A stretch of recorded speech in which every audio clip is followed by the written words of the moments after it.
ओम Shakti plaza शहर के बीचों बीच खोला गया एक नया फैंसी शोरूम है, जहां पे लेडीज के लिए डिफरेंट वैरायटीज के jewelleries, bangles, bag, nail polish और कॉस्मेटिक के वाइड रेंज कलेक्शंस अवेलेबल है। और यहाँ पे बच्चों के लिए toys and fancy items available है।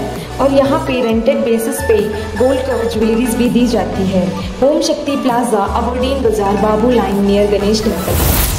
MSS जल आपूर्ति 2004 में स्थापित की गई थी। हम यहाँ दूसरे निर्माण कंपनियों के लिए शुद्ध पानी उपलब्ध कराते हैं, जैसे कि कार्यालय, अस्पताल, बंदरगाह, होटल, सरकारी आपूर्ति आदि। हमारी सेवाएं 24/7 उपलब्ध रहती हैं।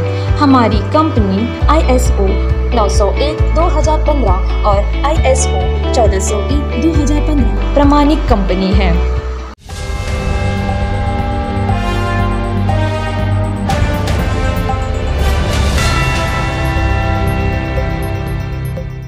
तो जैसा अभी हमने आपको दिखाया था कि वृक्षाबाद के कुछ महिलाएं, और जैसा आप देख सकते हैं यहाँ पर कुछ महिलाएं और कुछ पुरुष भी यहाँ पर है, और बाकी के साथ कुछ घर के बच्चे भी आए थे। इसलिए वो लोग जो है वो लोग बस हायर करके आए थे, वो लोग बस में बैठे हैं। तो जैसा ये लोग राजनिवास के वहाँ पर गए थे तो LG साहब से तो ये लोग मिल नहीं सके, लेकिन इनको वहाँ पर ये कहा गया था कि SHO वहाँ के जो अबरडीन के जो SHO सर है, इनके द्वारा ये कहा गया था कि अबरडीन थाना के SDPO साहब से आकर बात करने के लिए। तो आइए अब हम बिंदु जी से बात करते हैं और इनसे जानते हैं, क्योंकि ये ही इन सब को लेकर जो है SDPO साहब के पास गई थी। आइए हम इनसे जानते हैं। इससे पहले भी मैंने जो बताया था कि हम किस कारण से LG साहब से मिलने आए थे, तो हमें SHO साहब ने बोला था कि SDPO साहब से मिलना है, तो हम उनसे मिलने गए, क्योंकि हम भी चाहते हैं कि जो भी हो रूल और उनको हम फॉलो करें। हम किसी के ख़िलाफ़ नहीं जा रहे हैं, बस हमें न्याय चाहिए। तो इसलिए हम SDPO साहब से मिले, तो सर ने हमें सांत्वना दी कि हमने जो भी जांच के लिए हमने पुनः जांच के लिए भेजा हुआ है, तो और सर ने ये भी सांत्वना दी कि हम 1 सप्ताह के अंदर सारे आपको बात को हम बताएंगे। 1-2 दिन का थोड़ा सा आगे पीछे हो सकता है, क्योंकि पुणे में भी हो सकता है कि डॉक्टर कहीं छुट्टी पे गए हो या कुछ भी परेशानी हो सकती है। तो हम तैयार हैं, हम 1 सप्ताह का टाइम मांगे, मैंने सर से बार बोला है, तो सर ने भी सांत्वना दी। हमारी साथ बात तो बहुत अच्छी हुई। क्या सर के बात से तो हम सेटिस्फाई फुली नहीं हुए हैं, लेकिन आप लोग फुल सेटिस्फाई नहीं हुए हैं, क्योंकि जब तक पूरी तरह से उस जांच का जो भी जांच हुआ है, जो इन्वेस्टिगेशन है, वो सही तरह से हमें नहीं मालूम होगा, जब तक हम उसके पूरी तरह से पूरी तह में नहीं जाएंगे तो हम कैसे मान सकते हैं। तो हम सेटिस्फाई सर से तो पूरी तरह से नहीं हुए, लेकिन सर ने हमें सांत्वना दी है कि 1 सप्ताह में जो भी है जांच का हम जो भी रिज़ल्ट आपको बताएंगे। आप बेफिक्र रहिए, मैं आपके साथ हूँ, आपके साथ खड़ा हूँ। और मैं कभी कोई पारदर्शी, मैं जो भी जांच है उसको मैं पारदर्शी करना चाहता हूँ। हमें अच्छा लगा सर की ये बात सुन के। हम भरोसा भी करते हैं सर पर कि SDPO साहब से भरोसा भी करते हैं कि वो ज़रूर इसका सही रिज़ल्ट हमें देंगे। जैसा मैम आपने खुद ही वहाँ पर देखा होगा कि जब आप राजनिवास के वहाँ पर गए, तब अबरडीन थाना के SHO साहब भी आपके साथ फुल कॉर्पोरेट कर रहे थे, गिरीश साहब। तो उसके बाद उन्होंने वो आपके साथ आए और SDPO साहब से आपको मिलवाया। तो आपको क्या लगता है अभी, लेकिन जैसा आप मतलब कह रहे हैं, जो लोगों को अरेस्ट किया गया है वो लोग निर्दोष है, तो क्या ये बात कहाँ तक सच है कि वो लोग निर्दोष है? वो लोग हमने सर को बताया, हमने सारी जांच जो भी इन्वेस्टिगेशन हुआ, वहाँ के लोग उस दिन बहुत घबराए हुए थे। उस दिन वो खुल के बात नहीं कर पाए, क्योंकि लोगों के बीच में थोड़ा सा पुलिस वालों को देखते हैं तो थोड़ा सा एक डर होता है कि क्या होने वाला है, क्या होगा, एक होता है लोगों के बीच में। तो उस दिन तो लोग जहाँ वहाँ के बस्ती के लोग जो थे वो खुल के नहीं बोल पाए। अब उनको भी लग रहा है कि हमने क्यों खुल के नहीं बोला, हमें बोलना चाहिए था, लेकिन सिचुएशन ऐसा था कि वो नहीं, वैसा सिचुएशन एक बच्ची के साथ में इतना बड़ा मतलब ऐसा हादसा हुआ है, और उस एक दिव्यांग बच्चे को आरोपी बना के लेके जा रहे हैं, मतलब एक तरह से बहुत बड़ा एक उनके साथ सदमा था उन लोगों के साथ में, तो वो खुल के नहीं बोल पाए। तो अब उनको पता चल रहा है कि हमें बताना चाहिए, हमारे हक के लिए हमें लड़ना चाहिए। तो मैं बहुत खुश हूँ, लोगों में ये मतलब उत्सुकता है कि हमें जाना है, हमको सबके साथ में मिल के वहाँ की एक सबसे बड़ी बात है मैं इतना सारे लोगों के बीच में मैंने काम किया है, मैं बहुत खुश हूँ कि इनके बीच में यूनिटी है।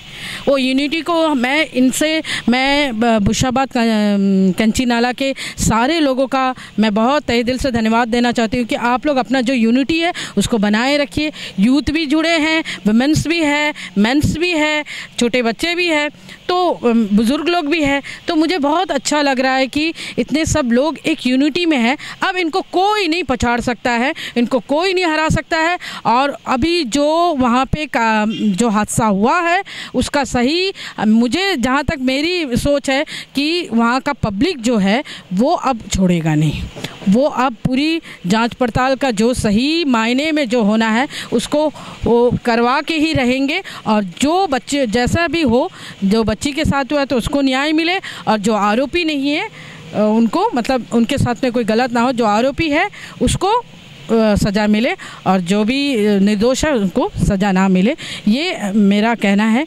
और आगे आप उस वहाँ के लोगों से ही आप बात कर सकते हैं। आप वो लेटर दिखाइए जो आप लेकर आई थी। लेटर में मैं दिखाने की बात नहीं, मैंने उस लेटर में यही मतलब मेंशन किया है कि हमें जो इन्वेस्टिगेशन हुआ है, पहाड़गांव थाना के जो पुलिस वालों ने इन्वेस्टिगेशन किया है उससे हम सेटिस्फाई नहीं हैं। मैम फिर भी हम वो लेटर दर्शक को हम दिखाना चाहते हैं कि आपने उसमें क्या लिखा था करके। तो जैसा यहाँ पर देख सकते हैं, डेटेड है 29/12/2022 to the honourable lieutenant governor Andaman and Nicobar islands Raj Niwas. Subject है request for a fair and true investigation by CBI in the brutal murder of a girl child about 7 years and 8th of the December at village Brukshabad Kanchinala Ram Mandir. और ये letter हम आपको दिखाएंगे भी। और इसमें जो है करीबन 108 लोगों ने 144 जी इसमें 140 तो हम आपको ये बता दें, इसमें वहाँ के बस्ती वालों ने 144 जो है लोगों ने साइन किया है अभी तक। और जैसा मैम का कहना है और भी लोग इससे जुड़ेंगे और साइन भी करेंगे। और मैम अब आप लोगों का इसमें क्या कहना है? सर हम लोग तो गए थे सर के पास मिलने।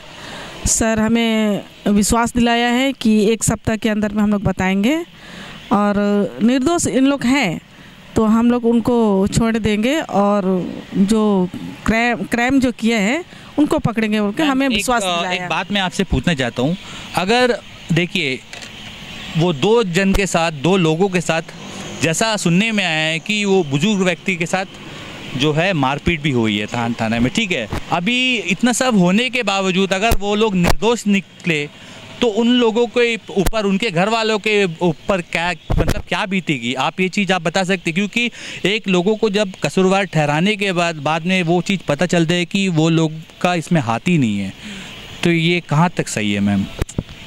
सर इन लोग का हाथ नहीं है, और हमें विश्वास है कि इनका हाथ ही नहीं है, क्योंकि इन लोग ऐसा नहीं है। अभी वो इतना मतलब मार खाया है, तो उनका आज हम गई थी मिलने तो दोनों कान उसका बंद है, सुनाई नहीं देता। मैम उस व्यक्ति की एज क्या है उसकी? 55 तक होगा। 55 इतने देखिए 55 एज के व्यक्ति के साथ इतना कुछ हुआ है। बहुत कमज़ोर भी है और पतला भी है, और उनका उतना ताकत नहीं है। और जो बेटा है जो 20 साल की है, इतनी बड़ा ऊंचा है, दिव्यांग है, वो हमेशा सिर ऐसा झुका रहेगा और थूकते रहेगा, और ये हाथ ऐसे ही रहेगा।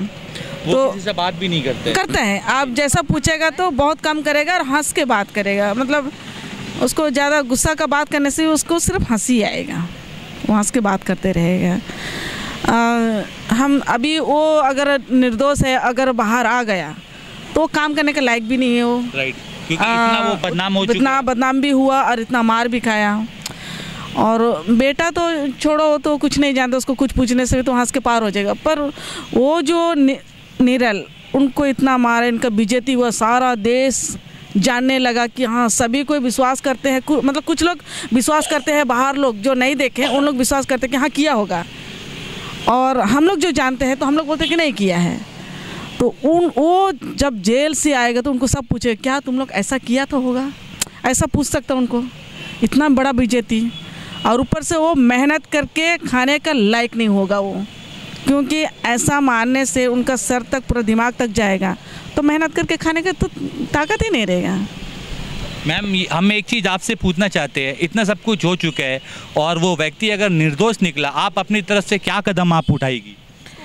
नहीं, उसको मैं जहाँ तक आपका ये क्वेश्चन बहुत अच्छा है कि सही बात है, अगर वो निर्दोष निकला, इतने मार खाने के बाद में, इतना सब कुछ होने के बाद में अगर वो निर्दोष निकला तो उससे बड़ा मतलब शौक उसके लिए कुछ नहीं होगा, क्योंकि उनका लाइफ का ये बहुत बड़ा एक मोड़ है जहाँ पे वो कभी सोचे भी नहीं होंगे कि ऐसा कुछ क्रिमिनल केस में मुझे पकड़ा जाएगा और मेरे बेटे को पकड़ाया जाएगा, ऐसा तो वो कभी सोचे भी नहीं होंगे।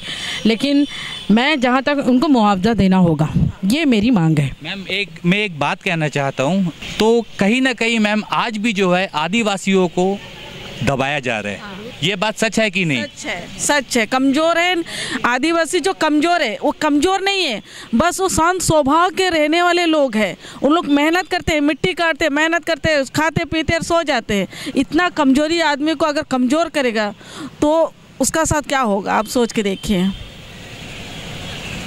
कि मैम देखकर लग रहा है आप भी एक आदिवासी बहन है मैम, तो आप खुद बताइए ये जो भी हुआ है ये बहुत ही गलत हुआ है, और अगर इसी तरह होता रहा तो मैम आप बताइए, इसी तरह अगर होता रहा तो ऐसी भी मैम देखिए आदिवासी भाइयों को यहाँ पर दर्जा बहुत ही कम मिलता है। हाँ। और ये चीज़ हम सभी को पता है, तो आज जो हुआ है इसके बाद बहुत ही गलत एक मैसेज जाएगा।